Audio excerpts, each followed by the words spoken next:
All right, Heather. Yes. Heather, where'd you grow up? Where are you from originally? Morristown, New Jersey. Okay. And tell me about your childhood. You had both your parents when you were young? My father raised me. My mother I visited on the weekends. So your mom was not really a big part of your life? Only on the weekends. Why is that? The judge asked me who I wanted to raise, who I wanted to have raise me, and I chose my dad. So me and my mom didn't get along that well. How would you describe your childhood? Spoiled. Spoiled. It was good though. It wasn't no abuse. I got anything I wanted. $100 a day in allowance, and that's how all this started, you know? That sounds nice. Hmm? It sounds like a good childhood. Oh, yeah. My dad took very good care of me. What kind of kid were you in high school? Straight A's. Till I hit 14. And that's when I started to use the drugs. Then after that, you went from straight A's to B's and C's in less than not even a half a year. But dropped out when I was 16. And I had a job before I dropped out, so I had jobs. Were drugs a part of your life back then? Huge part. After 14, it wasn't weed and alcohol, it was smoking crack and shooting heroin, so. Oh, wow. Yeah. Who introduced you to crack and heroin at 14? I used to hang out with the homeless people. I got tired of kids my age, so I'd go to the park and go hang out with the older crowd. You know, I always had an old soul, they said. An old soul. There we go. How old are you now? 38. 38. Do you have kids? One. She just turned 18. Did you raise her? No. But I am in her life.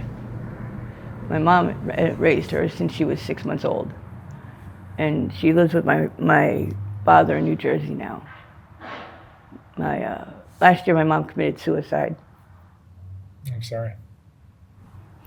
And I'm the reason why.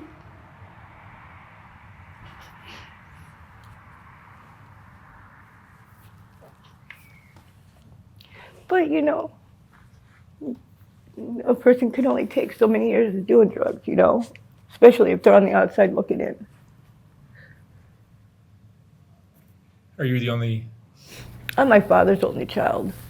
I'm my mom's third baby. I have a half brother and half sister. And the other siblings are? Different fathers. But they're not involved in drugs and the street life? No, they're older. They got families and kids and normal life. But you feel like you were the cause of your mom's? You know, she told me on the phone the first time she did the attempt that I was the reason why. She can't handle what I'm doing anymore. But she held a grudge. The EMTs revived her. So the year after they revived her, she held a grudge. And she's just bitter and angry. And I guess, I know I had some part in it. In and out of jail and on the streets and not knowing where I'm at. It takes a toll. But, yeah. What's been the hardest point of your life? The hardest part? Losing your mom? Yeah. I really didn't think it was going to affect me this much because we didn't get along. But the fact that she died alone and it took him a month to find her in the house, I guilt tripped myself. Like I should have been there. But if I was there, I'd probably be in jail because that's what my mom liked to do, was call the police on me. So, yeah.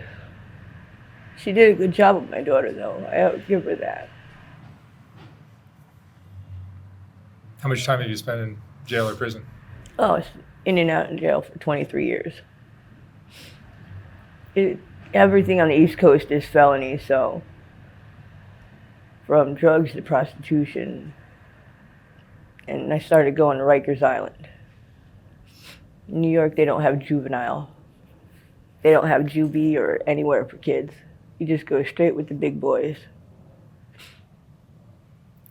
But What do you think? hmm? What do you think was the cause of your taking this kind of to drugs and street life and all that? Just, I guess, my father was a big part of my life. I guess not getting the type of affection that, you know, I wanted from my dad, because he was standoffish. You know, he'd give me $100 and make sure I was kept out of the house until I had to go, you know, go to bed, because he just really, he's a loner. So I can understand that. We never had anybody over the house except for my uncle when we'd go to dinner on the weekends, and my friends never came over. I'd always go meet them outside. But I guess not having like the right supervision. You know, I did sports in high school, field hockey, wrestled, cheerleaded. But I guess I wasn't a cliquey type of person, so they didn't last long. Do you have friends? Now, my dog is my only true friend. Out here, it's all snakes. Yeah. Everybody's out to get you, one way or another. Right. Where do you stay? On 5th, between Town and Crocker. You're in a tent? Mm-hmm. For the time being, Right. I'm working on getting my shit straight, so. Tell me about a female's experience living on Skid Row. How long have you been down here? 7 years. And it doesn't get any easier by the day. I think it gets more difficult. Different people coming in and out of Skid Row and meeting new people, and people, they've never had any home training, majority of the people out here. So somebody that's raised in the house with manners, and it can be frustrating, but you gotta take everything with a grain of salt and just smile and keep it pushing. Otherwise you'll end up like my mom, miserable and just hating life. I can't do that to myself. Have you been in love before? Yeah, I've been married to a Marine. That didn't last long, though. Should have known. But, yeah.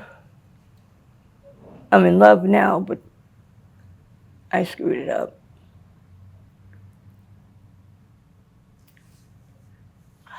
I screwed it up. What emotions do you deal with?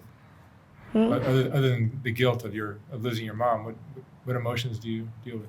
You get depressed? A lot, yeah. This is normal. This crying is normal. I can't stop. But I guess it's better out than in. Keep it bottled up. You're liable to end up being like my mom. Yeah. What are you afraid of?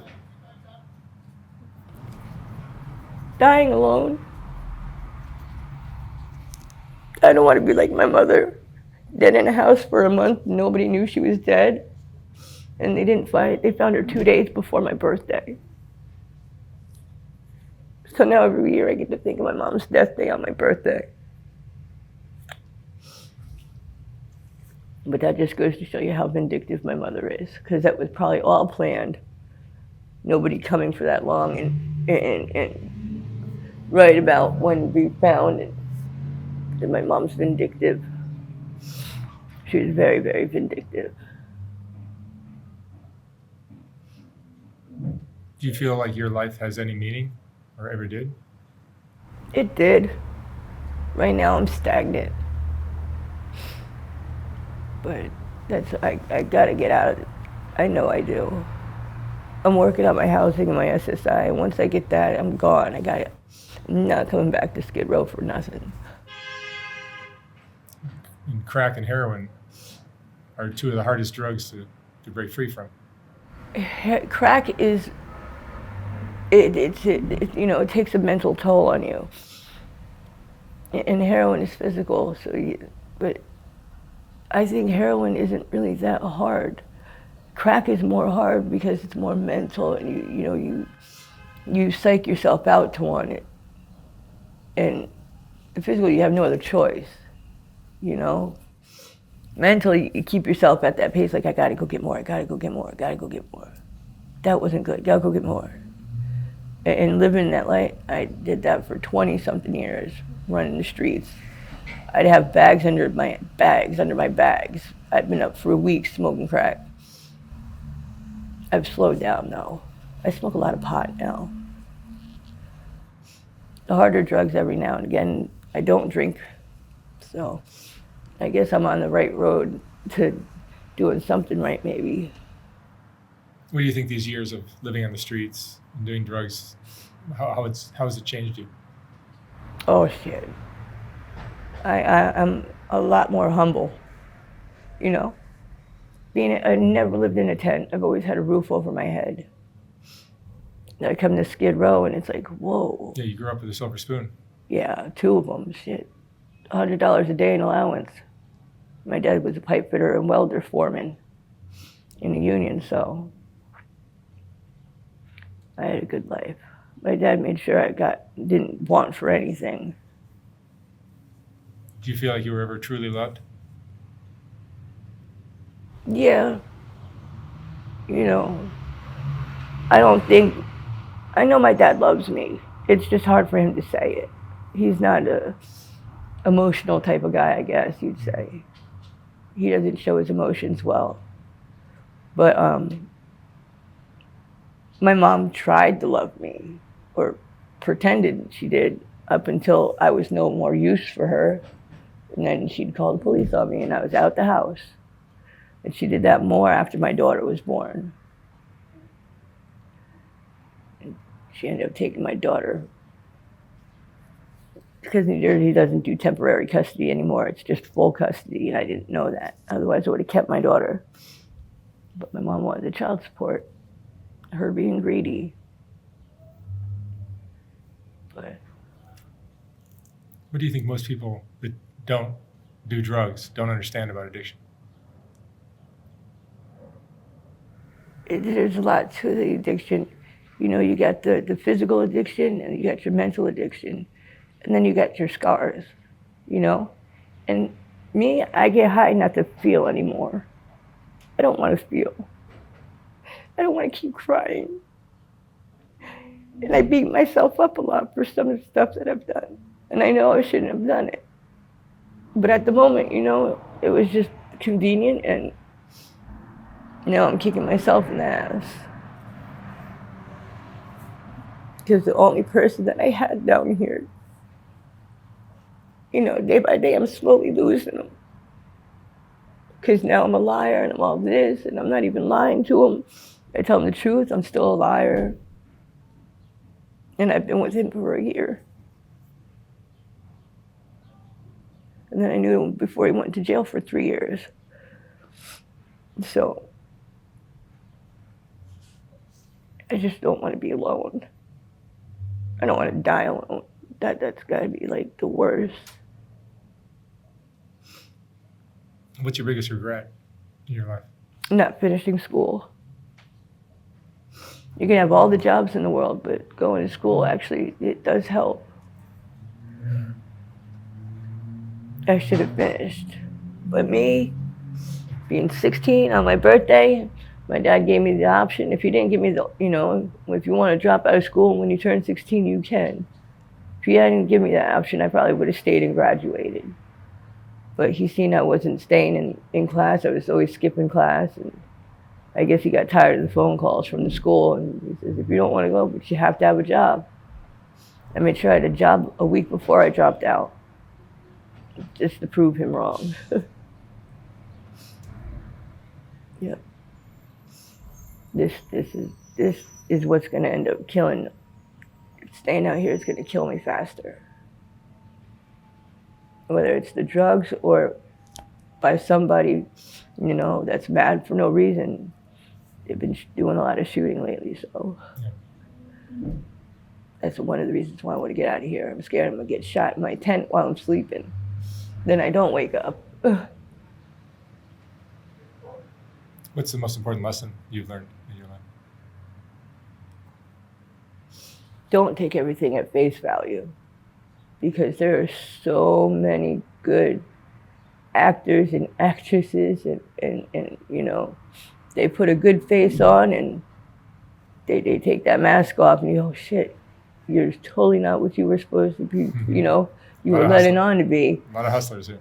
Man, and I mean, I'm from New York and I know I hustle the best hustlers out there, but out here, it's just snakes eating snakes and they're gonna get you before you get them, and it's probably not even that case or scenario, and everything goes wrong.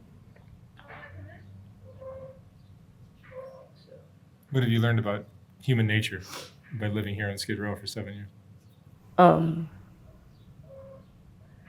They're going to be who they are. You can't, you know, human nature is they're going to either be, you got the good, the bad, and the ugly, and usually it's just ugly out here. Bitter. People out here, so many different faces, and you think you know a person, you've sat with them maybe for a year, talked to them, and you just go and see one thing that they do and it changes your whole perspective on that person. You know, it's like, okay, now I know to stay away from you with that and not bring that subject because I see what you do now. So, best thing to do out here is stay to yourself. No friends. Get a pet. Friends out here are just gonna try to bring you down and either get you locked up or killed. Especially out here in Skid Row. It's not a playground. All right, Heather. Thank you so much for talking with me, and Thank you. I wish you the best of luck out there. Thank you. Thank you very much.